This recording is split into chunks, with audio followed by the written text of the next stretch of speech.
नमस्कार दोस्तों, आप सभी का हमारे YouTube चैनल पर स्वागत है।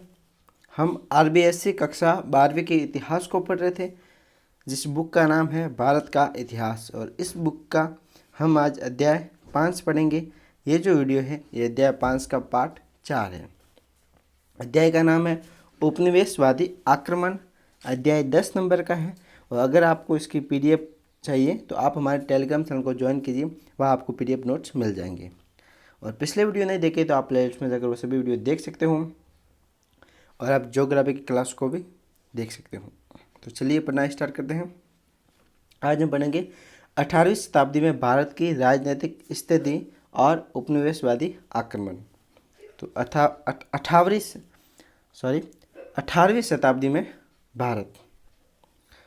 औरंगजेब की मृत्यु के साथ ही भारत के इतिहास में एक नए युग का पदार्पण हुआ। मुगल साम्राज्य शक्तिहीन हो गया और अंत में उसका पतन हो गया। इस राजनीतिक अस्थिरता में विभिन्न क्षेत्रीय शक्तियों ने अपने आप को स्वतंत्र घोषित कर दिया और यूरोपियों को भारत में अपने पैर जमाने का मौका मिल गया।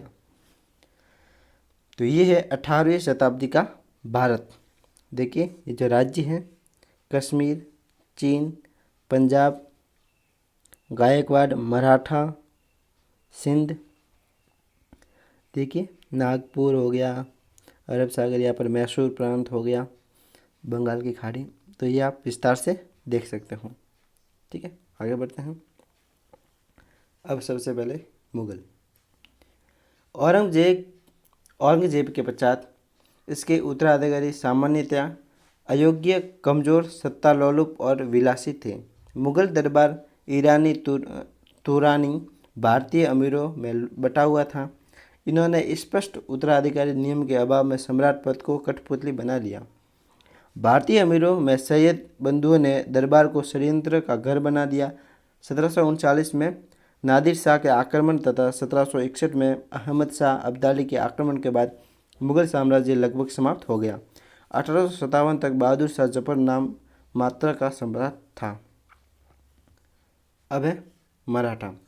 18वीं शताब्दी में मराठों ने पेशवाओं के नेतृत्व में अपनी शक्ति का विस्तार उत्तर भारत में भी किया। उन्होंने मुगल साम्राज्य की सुरक्षा का दायित्व ले रखा था। इस कारण पानीपत का तृतीय युद्ध 14 जनवरी 1761 मराठों व अहमद शाह अब्दाली के मध्य लड़ा गया। इस युद्ध में मराठे पराजित हुए। अगर इस युद्ध में मराठे पराजित नहीं होते तो उनका प्रभुत्व जम जाता और अंग्रेज मराठों से लोहा लेने का साहस नहीं करते। इस समय केवल मराठों में शक्ति, साहस, शौर्य, कूटनीति आदि गुण थे जो देश की रक्षा में सहायक होते, लेकिन अंग्रेज़ों की कूटनीति के कारण आगे चलकर उनमें फूट पैदा हो गई और वे विभाजित हो गए, जिन्हें अंग्रेज़ों ने एक एक करके पराजित कर दिया। अब है अवध। 1728 ईस्वी में अवध के सूबेदार सादत खां मीर मोहम्मद आमीन ने मुगल साम्राज्य के नियंत्रण से मुक्त हो अपने स्वतंत्र राज्य की स्थापना कर ली, लेकिन मुगल दरबार से संबंध समाप्त नहीं किए। सादर खान ने मुगल दरबार में निजाम के प्रभाव को कम करने के लिए ईरान के शासक नादिर शाह से संपर्क स्थापित किए, लेकिन दाव उल्टा पड़ने के कारण उसे 1739 में आत्महत्या करनी पड़ी। सादत खां के बाद उसका भतीजा सफदर जंग नवाब बना। वह मुगल साम्राज्य का वजीर बना। सफदर जंग की मृत्यु के बाद उसका पुत्र शुजाउद्दौला अवध का नवाब बना। 1764 में बक्सर के युद्ध में अंग्रेजों के विरुद्ध संघर्ष किया, लेकिन हारने के बाद इलाहाबाद की संधि कर ली, जिससे अवध कंपनी का आश्रित राज्य बन गया। 1801 में वेलेजली ने अवध के साथ शारीरिक संधि और 1856 में डलहौजी ने इसे ब्रिटिश साम्राज्य में मिला दिया। ये जो तिथियां हैं ये अति महत्वपूर्ण है, याद रखना। अब है बंगाल। बंगाल सबसे महत्वपूर्ण है। बंगाल मुगल साम्राज्य का सबसे महत्वपूर्ण और समृद्ध प्रदेश था। मुर्शिद कुली खान ने बंगाल में स्वतंत्र राज्य की स्थापना की। 1727 में उसकी मृत्यु के बाद उसका दामाद शुजाउद्दीन सूबेदार बना। 1739 में शुजाउद्दीन की मृत्यु के पश्चात सरफराज खां नवाब बना।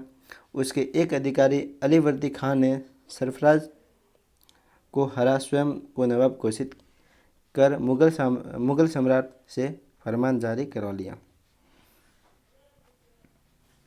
अलीवर्दी खान के अंग्रेज़ों से अच्छे संबंधों के बावजूद बंगाल में उन्हें किलेबंदी नहीं करने दी। अलीवर्दी खां के बाद सिराजुद्दौला नवाब बना। जून 1757 को अंग्रेज़ों और सिराजुद्दौला के मध्य पलासी के युद्ध में सिराजुद्दौला पराजित हुआ। बंगाल से ही भारत में अंग्रेजी सत्ता की स्थापना हुई।